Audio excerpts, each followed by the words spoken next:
Hands where we can see them. Now! The voice echoed across the open water, sharp and commanding. The sun hadn't fully risen yet, and the sky still wore that grayish-blue shade only the early hours knew. A small boat, old but steady, drifted quietly off the coast. Its engine had been cut. On board stood a solitary man, weathered, calm, and completely still. Guns from the Coast Guard cutter pointed straight at him. He slowly raised his hands, palms open, calloused, trembling ever so slightly in the breeze. 3 agents jumped aboard. Their boots clanged against the aluminum deck, knocking over a bucket of bait, scattering hooks and fishing lures. The leader, a tall, clean-shaven man with sergeant's stripes, shouted again, "Search everything!" No hesitation, no introduction. The man aboard, the captain, didn't speak. He simply nodded, as if he'd been through this before. They pried open compartments, overturned crates, dumped out his thermos, tackle spilled. A black and white photo of a woman fell face down. "We got a tip," said one agent. "Illegal weapons, exact location, exact time. You fit the profile." The captain finally spoke. "Profile, huh?" His voice was deep, steady. "All I ever caught out here is snapper." They didn't laugh. They didn't blink. They kept searching, and what none of them realized, not yet, was that within minutes they'd be standing down. Not because they found what they were looking for, but because of who they were standing in front of. James Alton never liked noise, never liked the spotlight or fast cars or anything that smelled like showmanship. He was a man of quiet habits and older things. Every morning, like clockwork, he walked down the worn trail from his house to the old dock. It groaned under his boots, weathered by salt and time. His boat waited. Charlotte, named after the only woman he ever loved. A 1986 fiberglass hull, cream-colored with rust-colored trim. Still ran better than most things half her age. Locals called him Cap, short for captain, though most didn't know why. Some thought it was just a nickname. Others assumed he used to charter tours back in the day. Nobody pressed. He was kind, nodded hello, helped pull nets in when storms came. But he kept to himself. No cell phone, no computer. A man from another time. His wife had passed 7 winters ago. Cancer. She loved the sea but feared it. Always made him promise not to fish during storms. When she died, James moved out to the coast permanently. Quiet little town. 1 grocery store. 1 barber shop. 1 reason to wake up. Fishing. He never missed a morning. Not for hurricanes. Not for birthdays. Not for anything. Something about the sea, the rhythm of it, it helped him breathe. Out there, where the gulls cried and the water rolled, he could forget for a while. The medals in the box, the brothers he left behind, the noise that never left his head. To anyone watching from shore, he was just an old man in a boat. But the sea knew. The sea remembered. "Sir, what's your name?" barked the lead officer. He held a clipboard like it was a badge of authority. One of the younger agents was elbow deep in a storage bin, tossing out flares and fishing line like it was contraband. "James Alton," the captain replied. The name didn't register. The officer scribbled it down. "Date of birth? February 3rd, 1946. More scribbling. The agents kept tearing through the vessel. A rod holder was pried loose. A spare life jacket sliced open. The coffee thermos, stainless steel, dented at the rim, rolled off the bench and hit the floor with a thud. "We received precise intel," said the officer, growing bolder now. "Anonymous tip. Said this boat matched the profile of a smuggling vessel. Weapons, drugs, you name it."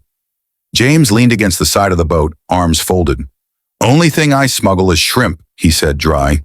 The younger one, Agent Connors, snorted. "Funny, these old-timers think they're slick." One of the others flipped open a small wooden box bolted to the inside hull. Inside was a single laminated photo. Faded, wrinkled, edges curled. A group of soldiers, muddy and tired, standing beside a downed Huey chopper.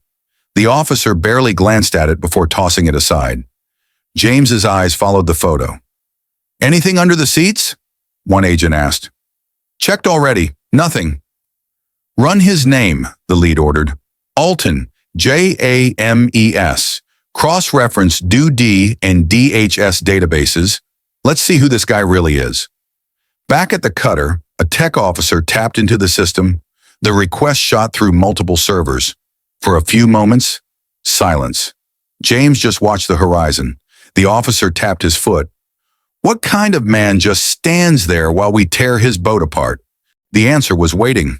On the other end of the radio, the Coast Guard radio crackled to life.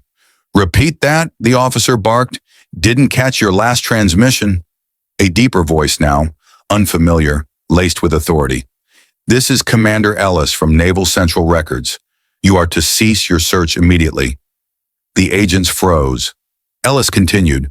The man you have in custody is Commander James Alton, United States Navy, retired, Silver Star, Bronze Star with Valor, Navy Cross, served 3 tours in Vietnam, led Operation Cinderstorm.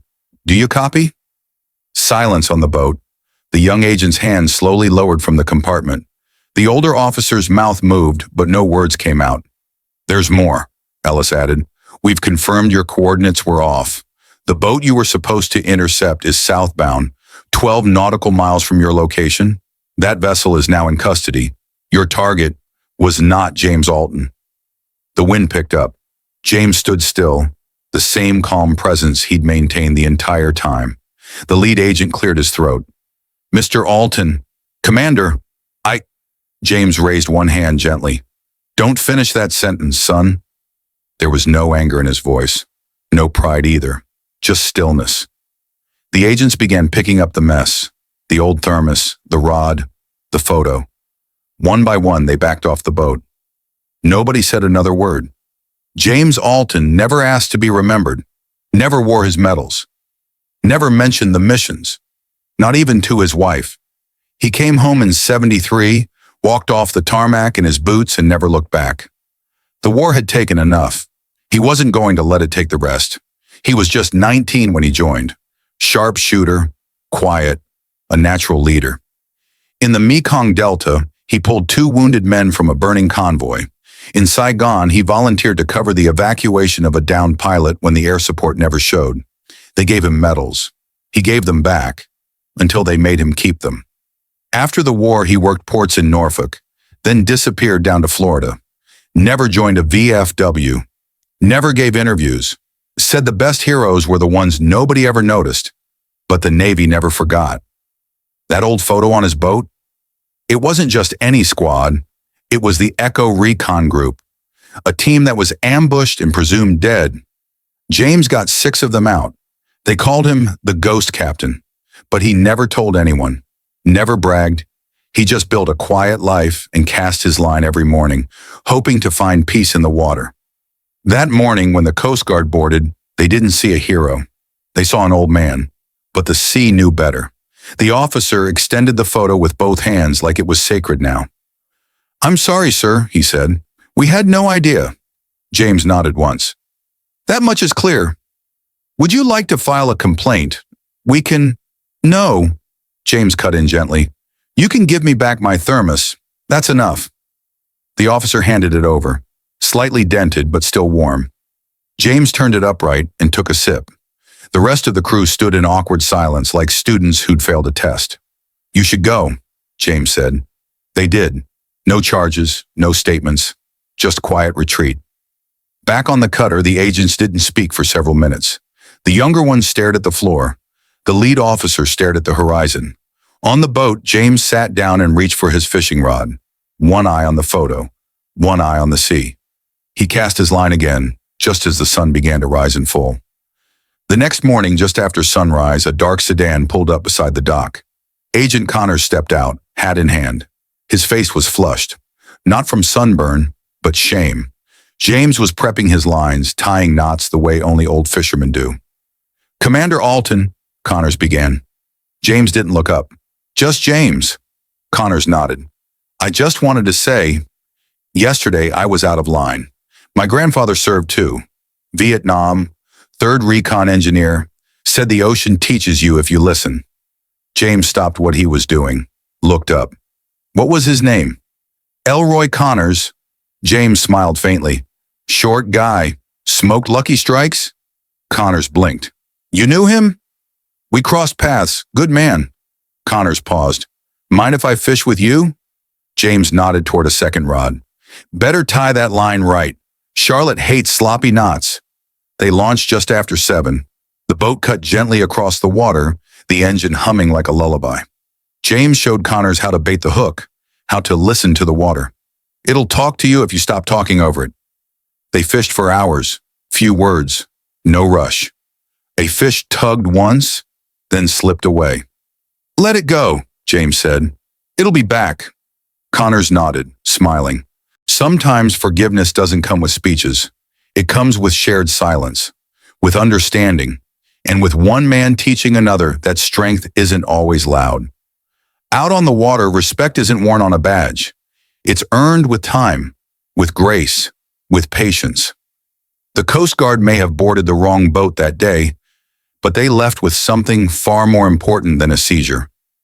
They left with a lesson, and the old man they tried to humiliate? He didn't seek revenge. He offered a rod, a moment, a chance. Because some names don't need to be shouted. They only need to be remembered. If this story moved you, cast your line on that like button. Subscribe for more true stories like this one. See you next time.